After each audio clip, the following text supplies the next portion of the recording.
what did you say when Biden called you and said he wasn't running? Well, I immediately thought of him first. No,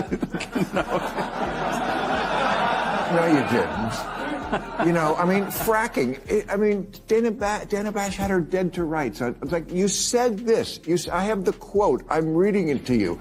You said there should be a ban on fracking. Why can't they just go, yeah, you know what? I got it wrong. I was talking to the wrong people. You know, she's had this ridiculously high turnover. Bill Maher just lit up CNN for bending over backward to boost Kamala Harris while nonstop hammering Donald Trump.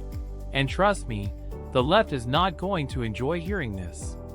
The outspoken host blasted the network for its over-the-top bias and its obsession with spinning every storyline to protect Democrats, calling it a major reason Harris crashed and burned. Maher's critique of CNN isn't just pointed, it's the hardest punch he's thrown at them in ages. Get ready, because this one's going to burn. Smash that subscribe button if you haven't yet, and let's jump right in. The place where both sides can watch. And I'm talking about the people on CNN. And what I know what the conservative side of America thinks, and I don't blame them. They were just gushing about how great a speech it was. And I think she did fine. I didn't think it was as good as they were making it out to be. If you all remember, CNN practically swooned every time Kamala managed to deliver even a mildly coherent line. A basic, "we must do better," was suddenly treated like a revolutionary blueprint, dissected from every angle as if she had just cracked the code to global peace. They rolled out analysts, professors, and endless pundits to convince us Kamala was the reincarnation of political brilliance, the woman with every solution. Spoiler, she wasn't. And here's where Maher does the unthinkable. He calls them out for their shameless fangirling. He nails it for exactly what it was: desperate, misleading, and flat-out embarrassing. CNN wasn't reporting news. They were doing PR. And Maher, with that trademark bite, tore straight through their polished illusion. It's kind of like the same as The View. I don't think that you can say that CNN is anything but fair. Everyone who was speaking last night, it's not like they were all Democrats. I mean, we had Dana Bash, Jake Tapper, Abby Phillip. They come across giving that way. Analysis. They come across that way.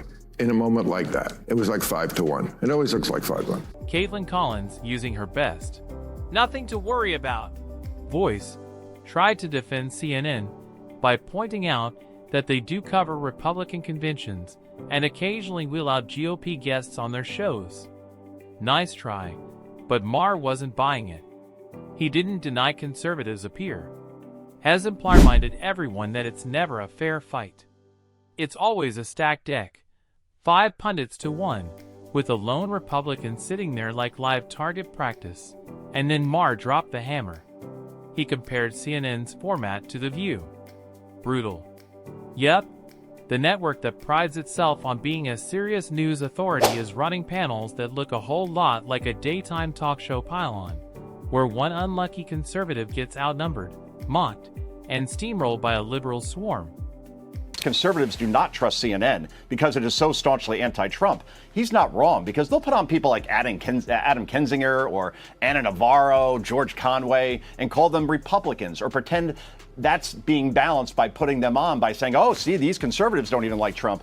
Only Scott Jennings over there can be called a conservative. And Maher is right. It's almost always 5-1 on shows they portray as news programs. A lot of people don't trust CNN anymore, and it's really not a mystery. Their idea of balance is pure tokenism, tossing in Republicans who either can't mount a real argument or barely qualify as conservatives to begin with. These so-called GOP voices aren't there to challenge anything. They're props, background pieces set up so the liberal panel can dunk on them and feel brilliant doing it. That kind of phony setup drives Bill Maher insane, and honestly, it pushes viewers away, too. People aren't clueless. They can tell when a network is rigging the conversation. And that's exactly why conservatives, moderates, and plenty of independents end up watching literally anything else. CNN isn't giving you debate.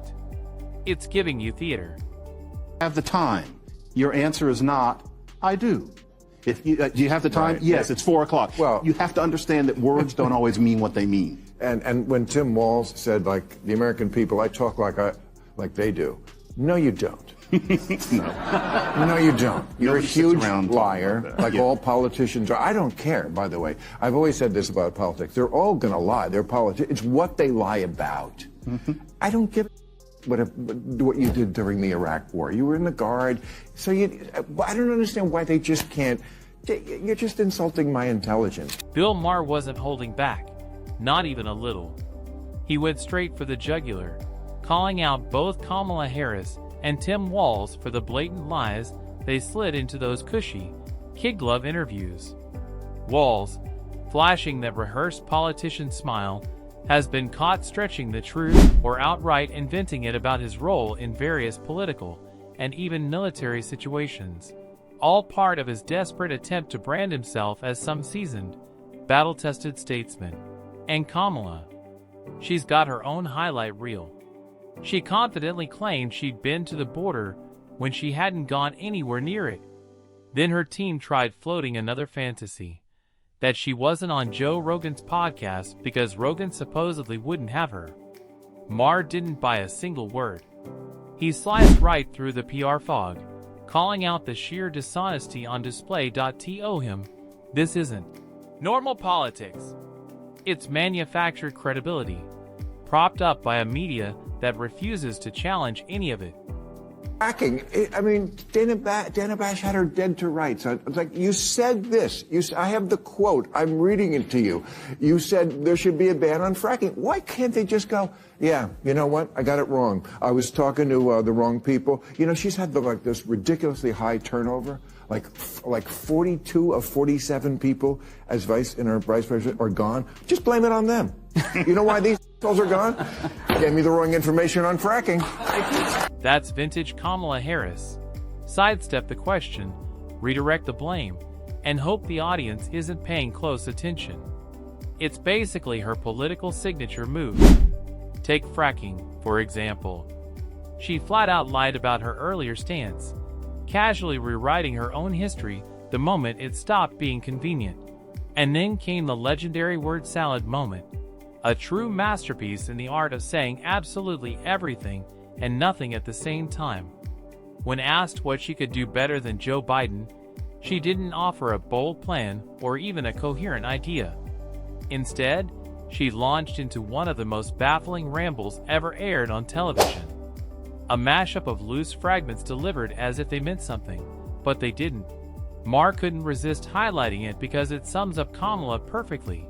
Talk a lot, communicate almost nothing, and let the media dress it up as brilliance on her behalf. But more and more people are seeing straight through the performance. What the bug up there is about IVF. I mean, I certainly understand abortion. You know, there's a baby growing in the womb. I get it. It's going to be a human.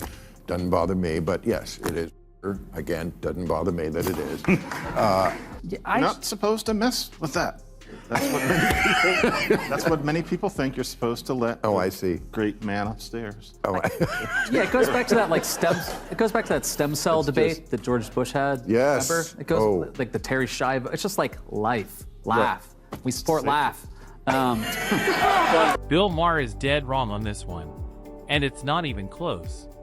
He openly defends ending the lives of innocent unborn children, kids who suffer not because of anything they did, but because of their parents' irresponsibility. That moral contradiction is exactly why Maher can never fully drift into conservative territory. The moment he tries, his hypocrisy becomes impossible to hide. On one hand, he's always ready to scorch the Catholic Church for failing to protect children. And fine, plenty of that criticism is deserved. But with the other hand, he casually dismisses the protection of unborn lives, acting as if those children don't count at all. That's not just inconsistent, it's unsettling. Maher loves to play the fearless truth-teller, but he's blind to the most obvious truth of all. You can't pretend to champion justice while excusing situations where the innocent pay the price for someone else's choices. His stance collapses under its own contradiction. To young men. I saw today that the gender gap, I think, is the widest. I mean, it's very predictable. I mean, the women are much more for Kamala and the men are much more for Trump generally.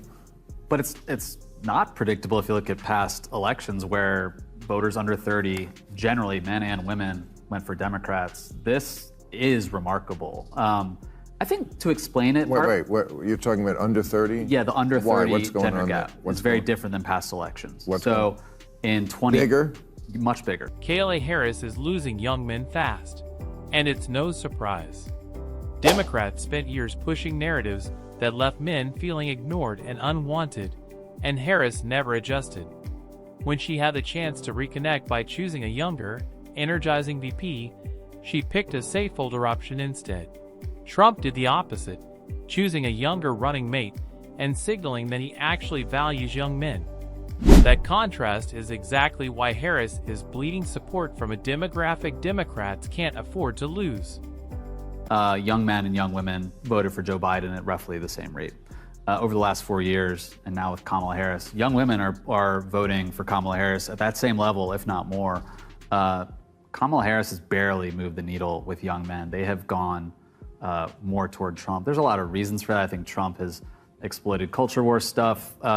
He appears on hyper-masculine podcasts, and he just seems like a fun bro who's not going to ban your zins, you know? These folks just don't get it. They scoff at podcasts promoting healthy masculinity, as if strong men are some looming cultural threat. But here's what they miss. Strong men build strong families, neighborhoods, and nations, while weak men breed instability and dependence, exactly the path the left keeps nudging toward. America already weighed in. In 2016 and 2020, millions backed Donald Trump, a man who embodied strength, grit, and resistance to the steady feminization of institutions. That wasn't just an election, it was a cultural revolt. People were done being told masculinity is toxic. They wanted leadership rooted in toughness, certainty, and unapologetic swagger. And whether the elites like it or not, that hunger for strength isn't fading anytime soon. This is a real issue for Kamala Harris, though. Like, this could be fatal for her campaign. So if Democrats need to win 60% of the youth vote to win the White House. Hillary came up short. Obama did it. Biden did it. Kamala Harris is right now at like 55% of the youth vote. If she doesn't get to 60, she could lose the election. And it's because young men, Gen Z men, are breaking to Trump. Kamala Harris is facing a political disaster if she doesn't address why young men are abandoning her. This isn't minor. It's a ticking time bomb. Once a key Democratic bloc, young men are now skeptical, frustrated, and drifting away because the party has spent years pushing an agenda that emasculates men and mocks masculinity. If Harris wants a fighting chance, the first step is clear. Purge the woke influence from her platform and stop framing strength, toughness, and traditional masculinity as problems. Until she does, young men will see her as part of a movement stripping them of purpose. And on election day, they won't stay silent. Token debates and hypocrisy won't fool anyone. Bill Maher's critiques only highlight the cracks. Unless Harris changes course, young men won't cheer her on. They'll vote her out.